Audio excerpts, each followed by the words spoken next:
Be me, 25, dating incredible girl named Raven. Met her at bookstore. She's into dark academia aesthetic, black hair, vintage clothes, actually reads classic literature, not just for Instagram photos, like basic bitches. Been together 8 months and everything's perfect, except for one massive problem. Her best friend Valencia. Valencia is walking human migraine, 24 years old but acts like entitled teenager. Bleached blonde hair, fake tan, designer knockoffs, personality of wet cardboard soaked in entitlement, thinks she's main character in everyone's story. Spoiler alert, she's not even side character. Valencia hates me with passion of thousand suns. Not sure why, never did anything to her. Maybe threatened by fact Raven has boyfriend, who isn't complete disaster like her usual choices. Valencia's dating history reads like police blotter. Cheaters, losers, guys who borrow money and disappear faster than my respect for her. First red flag was double date suggestion. Let's go out together so I can meet him properly. Raven thought it was sweet gesture. I knew it was reconnaissance mission. Valencia brings her latest victim named Chad. Guy has personality of soggy breadstick, but apparently makes good money in crypto. Translation, mommy and daddy fund his investments. Dinner starts normal enough. Valencia asking innocent questions. So what do you do for work? How much do you make? Do you own or rent? Basically conducting credit check, disguised as friendly conversation. When I mention I'm graphic designer, Valencia's face scrunches up, like she smelled something rotten. Oh, that's creative. Tone suggesting creativity is terminal illness. Raven, you know artists never have stable income. Look at my cousin Derek. Still lives with his parents at 30. Draws furry commissions for rent money. Thanks, Valencia. Really helping the vibe. Raven defends me immediately. Valencia, that's completely different. Felix has actual clients and steady work. Plus, he's passionate about what he does. Valencia rolls her eyes dramatically. Passion doesn't pay bills, sweetie. You need man with real career, like investment banking or law. Meanwhile, Chad's sitting there, explaining how Dogecoin will replace dollar while eating steak with hands. Real catch, Valencia. Truly. After dinner, Valencia pulls Raven aside. Emergency bathroom consultation. They disappear for 20 minutes. Chad tries making conversation. So you like draw stuff? Yeah, something like that. Cool. I invest in NFTs. Digital art is future, bro. Especially monkey pictures. Resist urge to educate him about actual digital art, not worth the brain cells. Girls return. Raven looks upset. Valencia has smug expression, like cat who caught canary and slowly tortured it. Drive Raven home in silence. Finally ask what's wrong. Valencia thinks you're hiding something. Said creative types are always unfaithful because they're naturally flirtatious. That's the dumbest thing I've ever heard. Valencia's projecting her own insecurities. Onto our relationship. Maybe, but she knows about relationships. She's been through so many. Exactly, Raven. She's been through many. Because she's terrible judge of character and sabotages good things. Argument continues, but resolve it. Reassure Raven that Valencia's opinion means less than expired milk. A few weeks later, Valencia strikes again. Texts Raven screenshots. A fake dating profile using my photos. Found your boyfriend on Tinder. Sorry, babe, but men are trash. Raven confronts me immediately. Explain this, Felix. Show her it's obviously fake. Photos are from my Instagram. Bio information is wrong. Location doesn't match. Someone made this to mess with us. And I have pretty good idea who. Raven wants to believe me, but Valencia planted seed of doubt. Why would Valencia do that? She's my best friend. She wants what's best for me. Best friends don't create fake evidence. To destroy relationships. Valencia wants you single, so she can control your life and feel better about her disasters. Managed to convince Raven, but damage is done. Trust has hairline crack. Valencia probably celebrating with box wine and Chad's credit card. Pattern continues for months. Valencia manufacturing crisis after crisis. Saw Felix talking to girl at coffee shop. Seemed very friendly. Girl was my client, discussing logo design, but Valencia turns it into affair evidence. Felix didn't text you back for 3 hours. He's obviously cheating. I was in dentist appointment. Phone was in waiting room, but Valencia spins it into conspiracy. Felix bought flowers, but not for you. Must be for side chick. Flowers were for my mom's birthday, but Valencia doesn't let facts interfere with good sabotage. Raven starts questioning everything. Second-guessing normal interactions. Analyzing my responses for hidden meanings, Valencia successfully poisoned the well, turning love into paranoia. Decide to investigate Valencia. If she's creating fake profiles, what else is she lying about? Start paying attention to her stories. Valencia claims to work in marketing for major cosmetics company, but never has work calls available every day and night. For Raven emergencies, start asking subtle questions. What campaigns are you working on? Which products launching this quarter? Valencia gives vague non-answers. Oh, beauty stuff. Can't really discuss details. Confidentiality agreements. Classic deflection tactics. Order pizza one night. Delivery guy shows up, young dude named Tony, covered in tattoos, thick Italian accent, making small talk while paying. You live in building 42. Yeah, apartment 3B, why? I deliver to 3C all the time. Blonde girl always orders wine. Tips and cash, seems loaded. Wait, Valencia lives in 3C. Valencia Tipperton, yeah. She told my girlfriend. She works in marketing. Tony starts laughing but looks pained. Marketing? Bro, she's sugar baby. Different old dude every week. Drives different cars. But that's not the worst part. Tony leans in conspiratorially. I deliver to her 3 times a week. And every time, Madonna Mia. I can hear her breaking to spaghetti. Face goes pale with horror. She breaks it in half before cooking. Right in the middle, like a barbarian. Tony clutches his chest dramatically. It breaks my heart every time. My nonna is rolling in her grave. How could a girl do this to pasta? What kind of monster? Can't help but laugh. Tony, it's just spaghetti. Just spaghetti? Tony looks personally offended. This is why I know she's bad news. Anyone who breaks pasta has no respect for tradition, no respect for culture, probably breaks breadsticks too. Like some kind of savage. Holy shit, Valencia's escort, explains the designer knockoffs, the flexible schedule, the judgment about my income. She's projecting her lifestyle onto everyone else. Dude, keep this between us. But your girl should know. Her friend is bad news. Seen her steal packages from other apartments. Real piece of work. Tony becomes unlikely ally, starts giving updates bit-in about Valencia's activities. Saw her with new guy yesterday. Silver Mercedes looked expensive. Definitely not the crypto kid. Also heard her cooking again. Tony shudders visibly. She boiled the pasta for 20 minutes. 20 minutes. Turned it into mush. Then she put ketchup on it. Ketchup on pasta. I had to sit in my car and cry for 5 minutes. This woman is devil incarnate. Collect evidence for weeks. Photos of Valencia with different men, inconsistencies in her stories, proof she's lying about job, but how to tell Raven without seeming jealous or vindictive. Opportunity comes during the girls' night. Valencia gets drunk, starts bragging about her lifestyle. Men are so easy to manipulate. Just act interested in their hobbies. Pretend to be impressed. They'll buy you anything. Raven recording Snapchat stories captures Valencia's confession about using older men for money. Commitment is for poor people. Why settle for 1 wallet when you can have 5? Next morning, Raven calls crying. Felix, you were right about Valencia. She's not who I thought she was.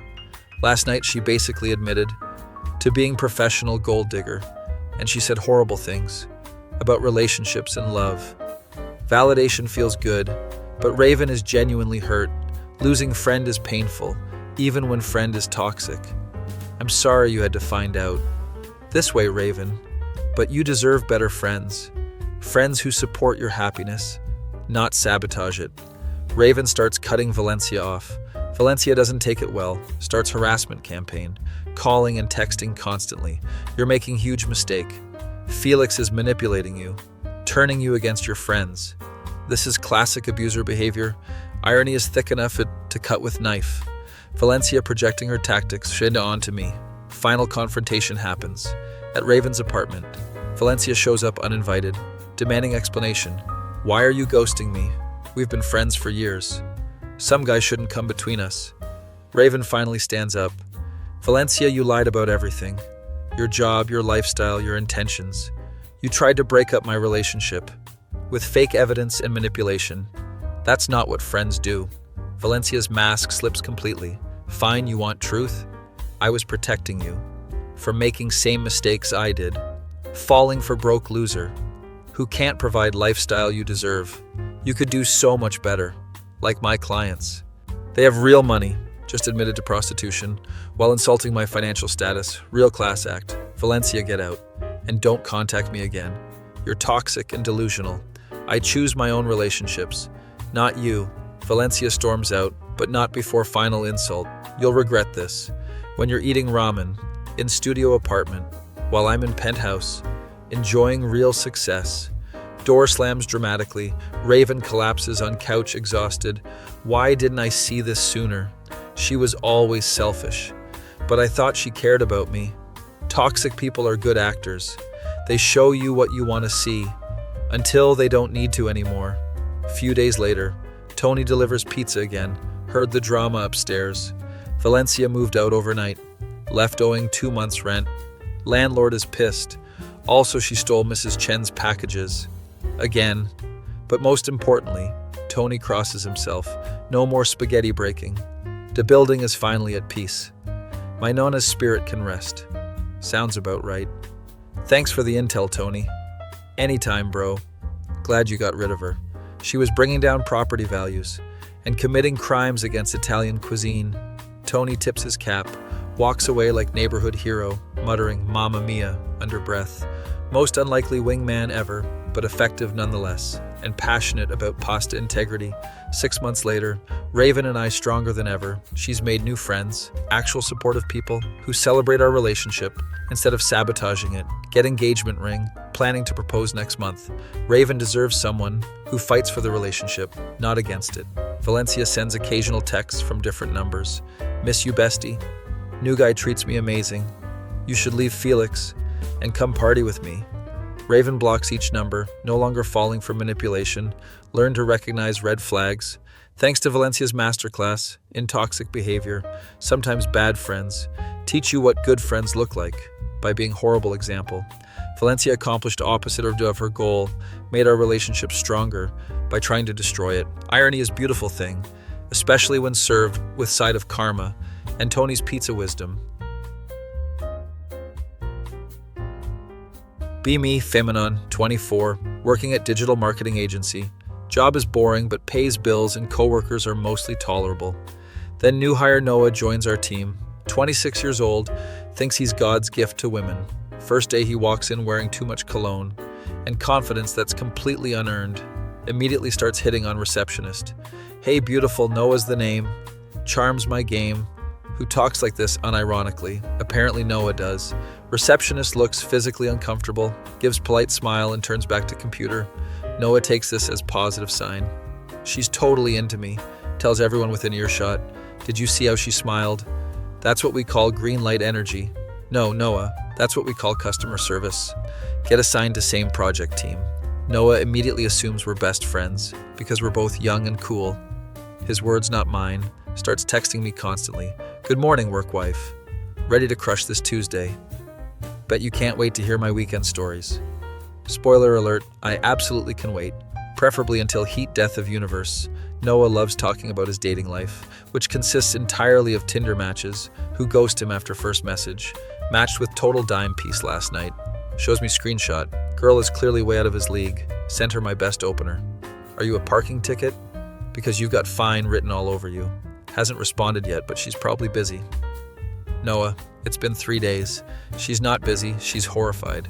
Lunch break comes and Noah sits next to me, uninvited obviously, starts explaining his system for picking up women. It's all about confidence and mystery. Women love guys who keep them guessing. That's why I don't text back immediately. Gotta maintain that alpha energy. Noah, your last text was delivered but not read. That's not mystery, that's being ignored. Shows me his LinkedIn posts, motivational quotes over stock photos. Hustle beats talent when talent doesn't hustle. Your vibe attracts your tribe. Stay hungry, stay humble. Gets 12 likes, mostly from his mom, and random MLM Huns trying to recruit him. Building my personal brand. Women love ambitious men. Bet girls slide into my DMs. After seeing my thought leadership. Noah, your DMs are drier than Sahara Desert in drought season.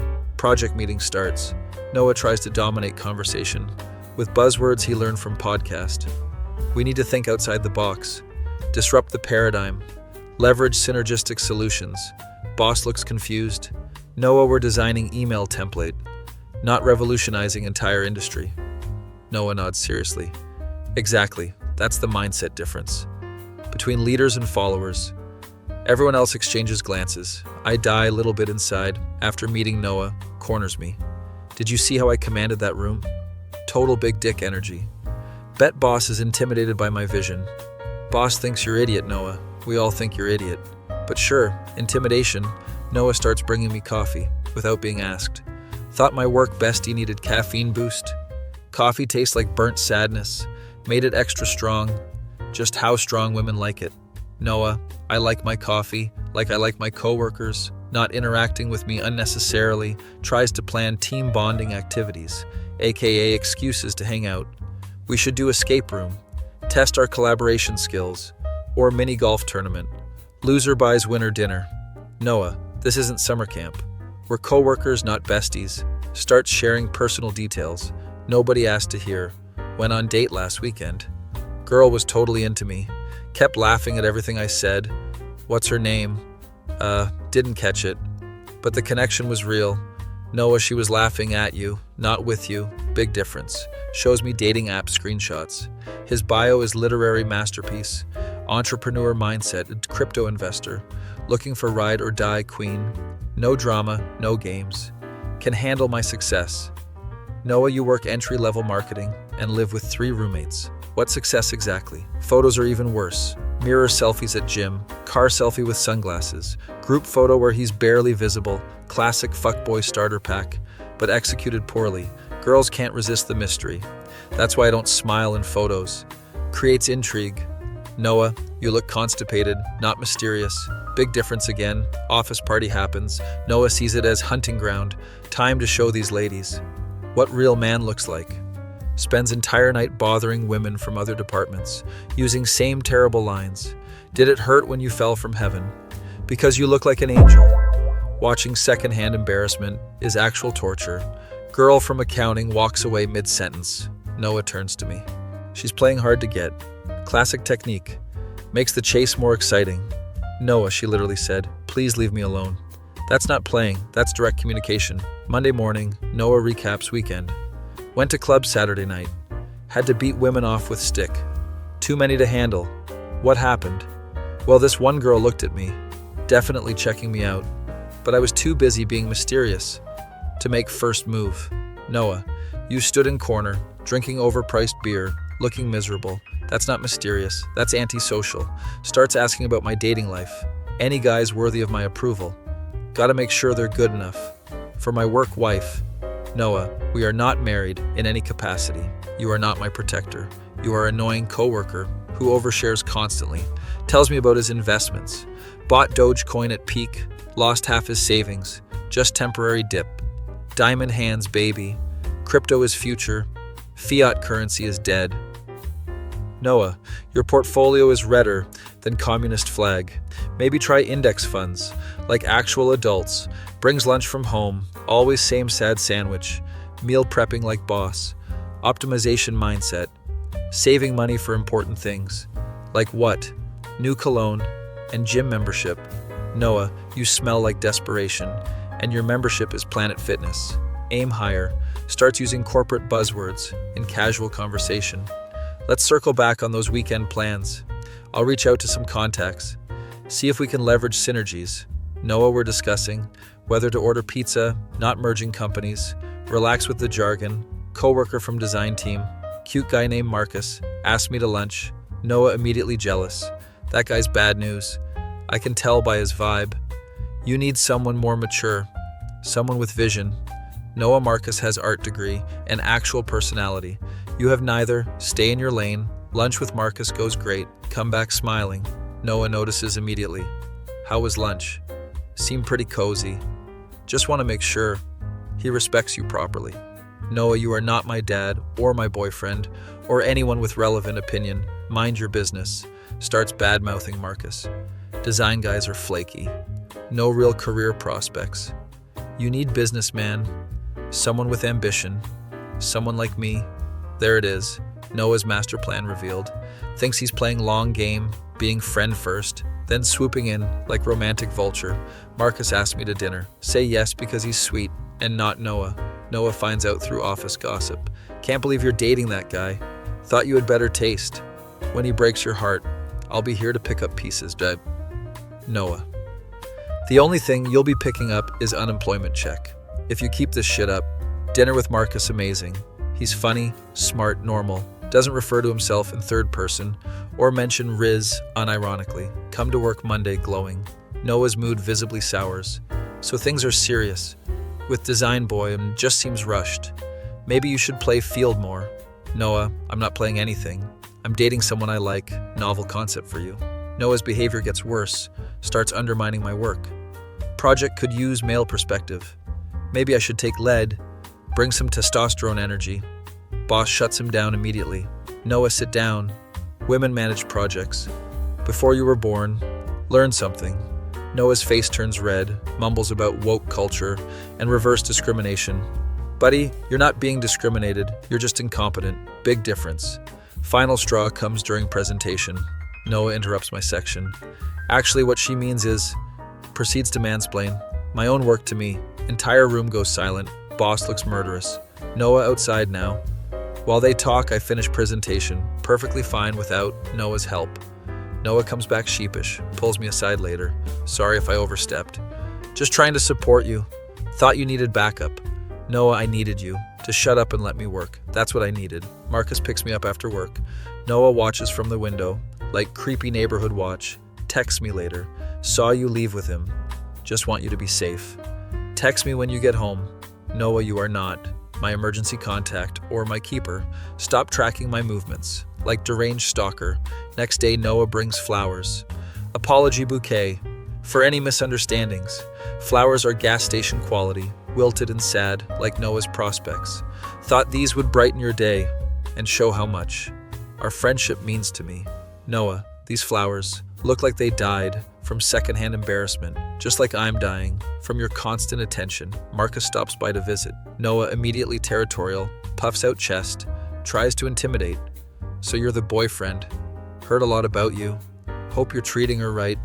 Marcus confused but polite. Yeah, just brought her coffee. Nice meeting you. After Marcus leaves, Noah smug as hell. Established dominance.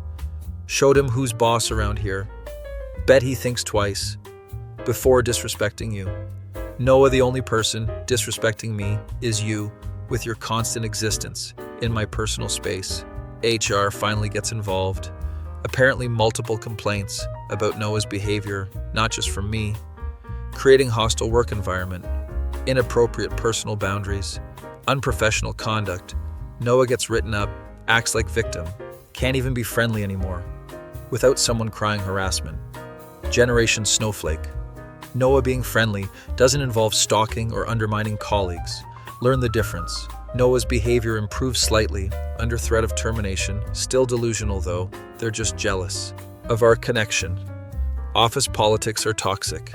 Noah, the only toxic thing here is your personality and your Axe body spray. Marcus and I make it official. Noah takes it personally. Thought we had something special. Guess I was wrong about your character. Noah, we had nothing except shared workspace and your one-sided obsession. Get therapy. Few months later, Noah quits for better opportunity, aka got fired from different company, sends LinkedIn message, miss working with you, hit me up if things don't work out with Art Boy. I'll always be here. Noah, you'll always be unemployed and delusional. Perfect combination, block on all platforms, office much more peaceful without Noah's constant commentary on my life choices. Marcus and I still together. He's everything Noah isn't. Respectful, funny, employed. Sometimes I wonder if Noah ever figured out why women avoid him. Probably not. Self-awareness isn't his strong suit. Neither is anything else. But at least he's gone, and I can work in peace without unwanted flowers. And crypto investment advice from discount Andrew Tate, who peaked in high school and never recovered.